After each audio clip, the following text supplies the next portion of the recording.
जय गुरु जी। संगत जी, हम लोग गुरु जी से 1998 में जुड़े थे। We were staying in Chanakyapuri government quarters में थे ऑन फर्स्ट फ्लोर।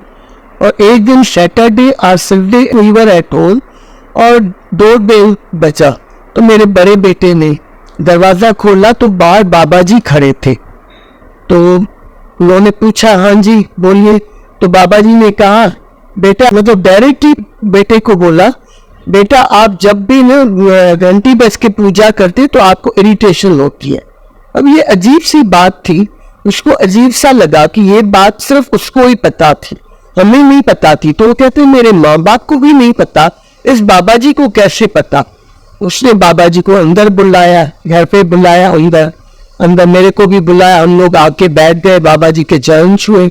फिर हमने ऐसे बातें इधर उधर की बातें की, कहा आप लोग अच्छे लोग हो। और फिर थोड़ी देर के बाद मैंने कहा, बाबा जी आप कुछ लेंगे? तो कहते हैं कि मुझे चाय बना दो। मैं हैरान हो गई कि भाई महापुरुष कभी चाय की डिमांड नहीं करते। मैंने चाय प्रसाद बनाया और उनको दे दिया। उसके बाद उन्होंने कहा कि ये जो आपका बड़ा बेटा है, हमने बताया कि ये हमारा बड़ा बेटा है। तो कहते हैं कि ये बड़ा बेटा, इसको राइट साइड बॉडी में गिरा है, या तो इसका एक्सीडेंट होगा या कुछ और होगा, इसको गाड़ी चलाने नहीं देना थोड़े दिन। हमने सुन लिया, ठीक है। उसके बाद उन्होंने कहा, मैं साईं बाबा मंदिर से आया हूँ। काफी बातें की, बाहर डिजलिंग हो रही थी। तो फिर उन्होंने कहा, मैंने कुछ दक्षिणा वगैरह दे के उनको विदा किया। कहते हैं बारिश हो रही है, मैंने छतरी वगैरह दे दी और वो चले गए। ये बात आई गई हो गई, हमने कुछ इसको ज्यादा तौज नहीं दिया। ही स्टेट कि आप जब साईं बाबा मंदिर आते हो जो महाराष्ट्र में है, तो वहां आके मेरे से मिल लो। हम इस बात को भूल गए। उसके बाद विद इन 1 मंथ गुरु जी का पता लगा।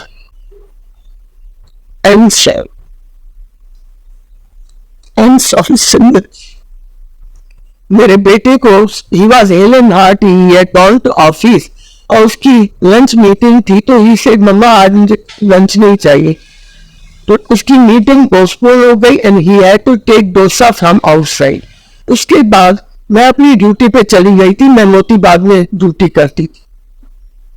इवनिंग में उसका फोन आया कि मम्मा मुझे बहुत लूज मोशन एंड वॉमिटिंग हो रही है, मैं आपके डिस्पेंसरी आ रहा हूँ। मैंने कहा ठीक है। जब तक वो पहुंचा मैं किसी और पेशेंट को देखने चली गई और इसको इतनी तकलीफ थी कि मेरी ट्रेन वहीं रहती थी। वो उसको हॉस्पिटल लेके गई और चरक हॉस्पिटल वहां मोतीबाग में, वहीं पे मेरी ड्यूटी थी नजदीक में CJHF में। तो वो वहां लेके गई, उसको ड्रिप वगैरह चढ़ा दिया। उसके बाद जब मैं वहां 7 बजे 7:30 गई तो डॉक्टरों ने कहा कि इसको पेट में दर्द, आई थिंक फूड पॉइजनिंग है और कुछ पता नहीं था, कल अल्ट्रासाउंड करा लेगा, कैजुअली बोला। हम लोग घर आ गए। नेक्स्ट डे मैंने उसका अल्ट्रासाउंड कराया तो अल्ट्रासाउंड में आया कि उसको कोई लंप है राइट किडनी के ऊपर। उसके बाद हमने इन्वेस्टिगेशन कराई, एम्स में इन्वेस्टिगेशन कराई। एम्स में 1 महीना वो इन्वेस्टिगेशन करा के अपनी ऑफिस चला जाता था। इसको कोई दिक्कत नहीं थी। डॉक्टर्स हैरान, nothing was coming positive, everything was normal. उन्होंने सोचा ये लंप क्यों है, इसको तकलीफ कोई नहीं है, नथिंग इज कमिंग पॉजिटिव। फिर उन्होंने कहा we will open the abdomen and देखेंगे क्या है and then we do the biopsy. In biopsy, जब बायोप्सी हुई 1 जनवरी, इसकी रिपोर्ट आई कि he has very bad cancer. Sorry Syed ji, sorry. तो उसका कोई इलाज नहीं है क्योंकि वो पीडियाट्रिक कैंसर है, बच्चों को होती है, 3-4 साल के बच्चों को होती है। तो उसका कोई इलाज नहीं है, मोस्टली बच्चे मर जाते हैं, आज तक उसका इलाज नहीं है। हम हैरान हो गए कि ये क्या हो गया। उसके बाद मैं मोतीबाग डिस्पेंसरी में काम करती थी, VIP डिस्पेंसरी है, वहाँ एक मेरी डॉक्टर करण टोल की बहन डॉक्टर रूबी, वो आती थी। तो वो मेरे को देखती थी, मैं हमेशा रोती रहती थी। तो कहती क्या बात है? मैंने बताया कि मेरे बेटे को ऐसे कैंसर नहीं है, पीडियाट्रिक कैंसर है, उसका कोई इलाज नहीं। पेन शीश कि मेरे ब्रदर गुरुजी के पास जाते हैं और वो जलंधर में, आप चलोगे?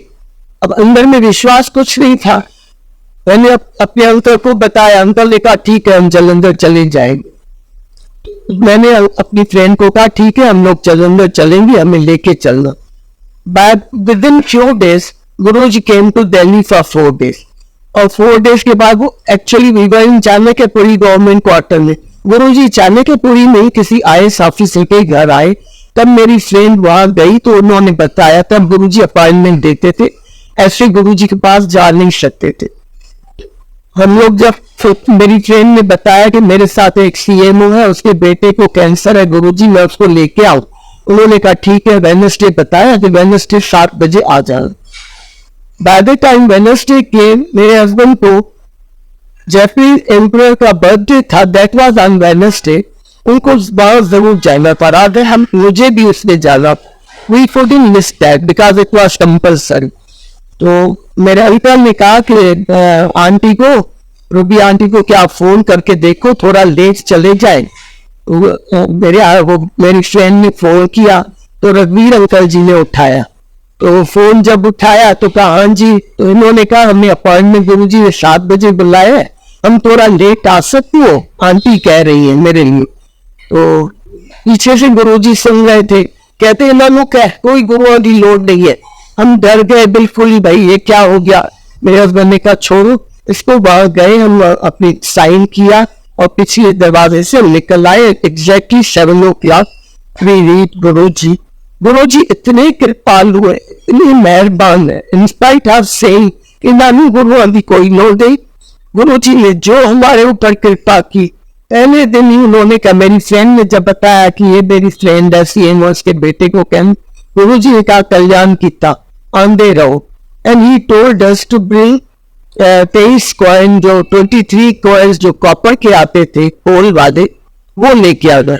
दैट संगत टोल्ड अस कि भाई आपको हनुमान मंदिर से मिल जाएंगे। वो अंदर 23 कॉइन वहां से लेके आए। एंड ही 5.5 ग्राम का गोल्ड का ओम बनवा के लेके आना। And he told us to bring lota. लोटे के लिए गुरुजी ने बताया कि बेटे को पिलाना है, सराहने पे रखना है और सुबह को उठ के आधा पीने और आधे से नहाने। कॉइन्स के लिए उन्होंने कहा कि 2-2 कॉइन, अंकल को कहा कि बहते हुए पानी में जमुना में रोज 2-2 कॉइन्स डाल दिए। अंकल रोज डाल के आते थे, कभी हम वो भी कर लेते थे, बोट क्लब पे डाल के आते थे अगर अंकल को टाइम नहीं मिलता था। जब 22 कॉइन खत्म हो गए तो गुरुजी को बताया, गुरुजी अब 1 ही कॉइन रह गया। तो गुरुजी कहते अच्छा कल सुबह डाल के आना और उस टाइम देख लेना, शाम को आके मुझे बताना। अंकल ने जब वो कॉइन डाला, अंकल ने टाइम देखा, शाम को हम गुरुजी के यहाँ गए तो गुरुजी बहुत खुश हो गए। टाइम जब बताया कि गुरुजी मैंने इस टाइम पे वो कॉइन डाला था, गुरुजी बहुत खुश हुए। एंड ही सेड कि आपके बेटे को कुछ नहीं हुआ है, उसके प्रॉब्लम्स मेरे प्रॉब्लम्स है। तो गुरुजी इतने दयालु, गुरुजी ने सिर्फ लंगर खिला के मेरे बेटे की ऐसी कैंसर जो जिसके लिए हमें अमेरिका से भी जवाब मिल चुका था, टाटा मेमोरियल से जवाब मिल चुका था कि ये नहीं जाएगी और बेटे को मरने दो, don't do anything, let him die. Guruji ने कैसे वो कष्ट निकाला। ऐसा एक माँ बाप के लिए कितना मुश्किल है, जिनको पता है हमारा जवान बेटा जाने वाला है।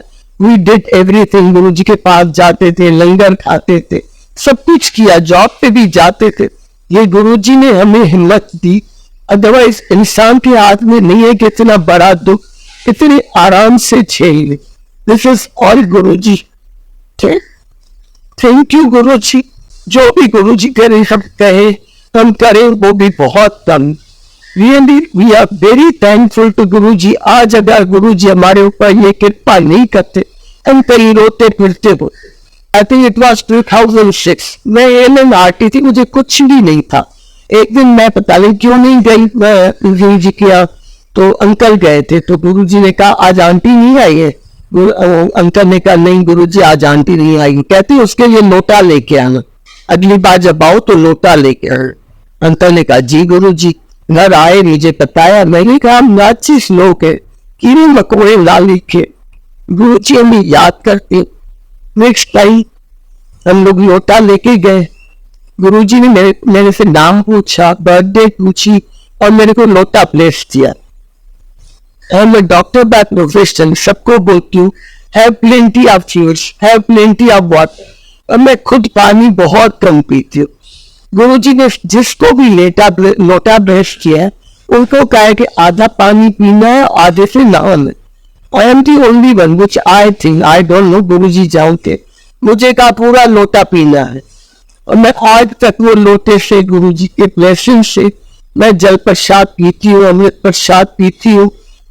लोटा जब मैंने स्टार्ट किया उसके बाद मेरे को इतनी बीमारी आई, मतलब मैं आपको A to Z गिना लूं तो मुझे एवरीथिंग के ये गुरुजी को पता था, मेरे को नहीं पता था। मैंने यही सोचा था गुरुजी मेरे को लोटा क्यों बोल रहे, और ये मेरे को एवरीथिंग आएगा। मेरे को एनीमिया थी, मेरी हीमोग्लोबिन 10 ग्राम थी, मुझे बैकेट रहता था, मुझे स्लिप डिस्क थी, मेरे को रात को नींद नहीं आती थी, बहुत सारी चीजें। एवरीथिंग गुरुजी ने वो जल प्रसाद से, अमृत प्रसाद से मेरा क्लियर किया।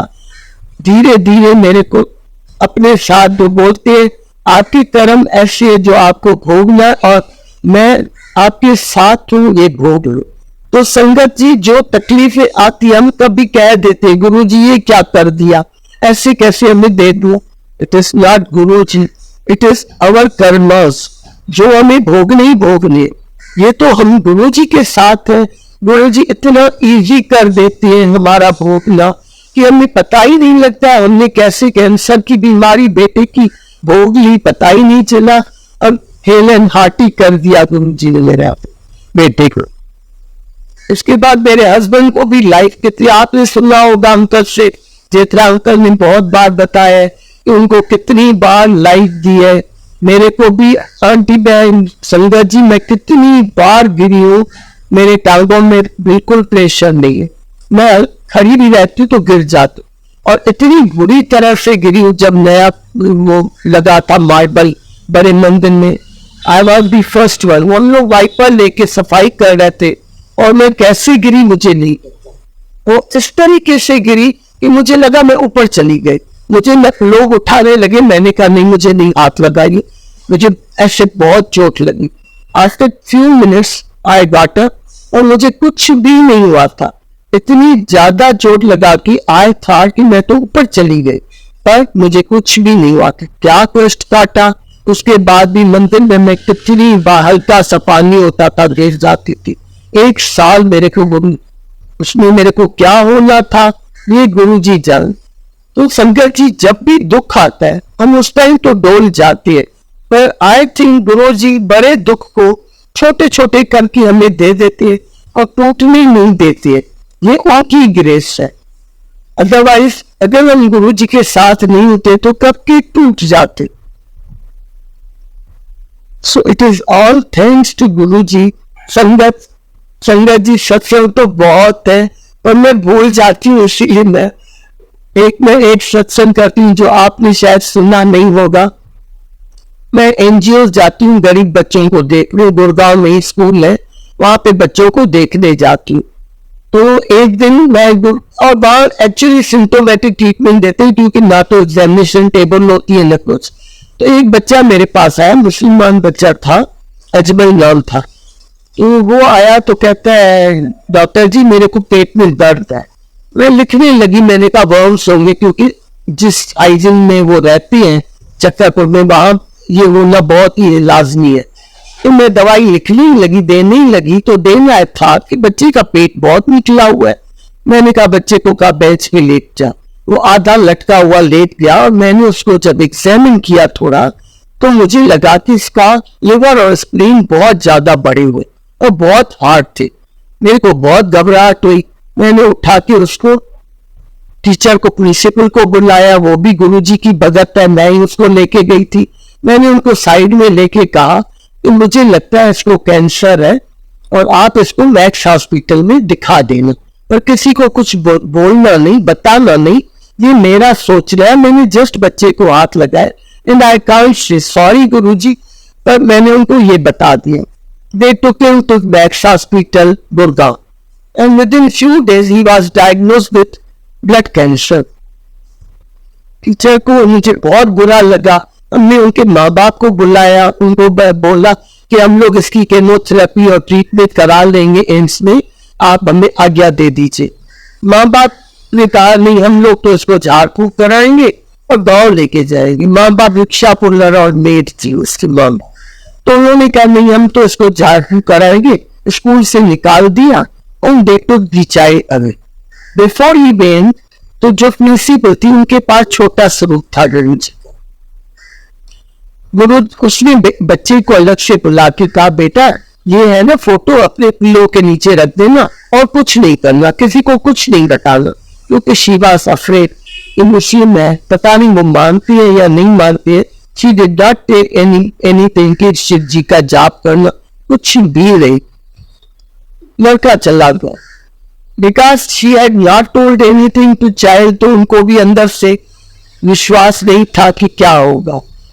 6 महीने गुजर गए। प्रिंसिपल को हिम्मत नहीं थी कि जो नेबर में बच्चे रहते हैं उनसे वो पूछे कि बच्चे का क्या हाल है, वापस आया कि नहीं आया। 6 महीने के बाद एक दिन बारिश हो रही थी, वो बच्चा रिक्शा में आया, रिक्शा से उतर के दौड़ दौड़ के टीचर के पास आया, कहता है मैम मैं बिल्कुल ठीक हो गया, मैं बिल्कुल ठीक हो गया, आपने मेरे को वो फोटो दी थी वो मैंने ये है हमारे गुरुजी। ये है मतलब गाँव में ऐसे गुरुजी मिलेंगे जिनको ना तो पूजा की, ना तो अरदास की, ना तो अंदर में कोई विश्वास था, पर he is bound to bless us. So he is bound to bless us. हमें कभी भी गुरुजी में फेथ नहीं गंवाना चाहिए। ऑलवेज हैव फेथ इन गुरुजी। डोल जाते हैं क्योंकि हम कमजोर इंसान, हमें वो हिम्मत नहीं है कि हम डोल ना जाए, पर please come back, please come back. कितना भी बड़ा दुख हो, प्लीज कम बैक। एंड मैं ये कहती हूँ, every cloud has a silver lining. मेरे बेटे को कैंसर नहीं होती, आज हम इस स्वर्ग में नहीं बैठे। This is all Guruji's grace, जो हमें घर पे बुलाने आए। उनको पता था ये लोग नहीं आएंगे, हम लोग बहुत बिजी रहते थे, बच्चे थे, ऑफिस थी, मेरी 2 बार ड्यूटी होती थी, घर का काम, ना तो फुल टाइम सर्वेंट्स होते थे, उस टाइम में कुछ ऐसा नहीं था। तो ये गुरुजी हर एक को उसी तरीके से ही वो बुलाते हैं जैसे समझते हैं कि ये बंदा टूटे ना, मेरी संगत टूटे ना, हमें सिर्फ अच्छा इंसान बनना है, वो भी हम कोशिश करती है। गुरुजी ने सिर्फ हमारे से यही चाहा कि हम अच्छे इंसान बने। जय गुरुजी, संगत जी।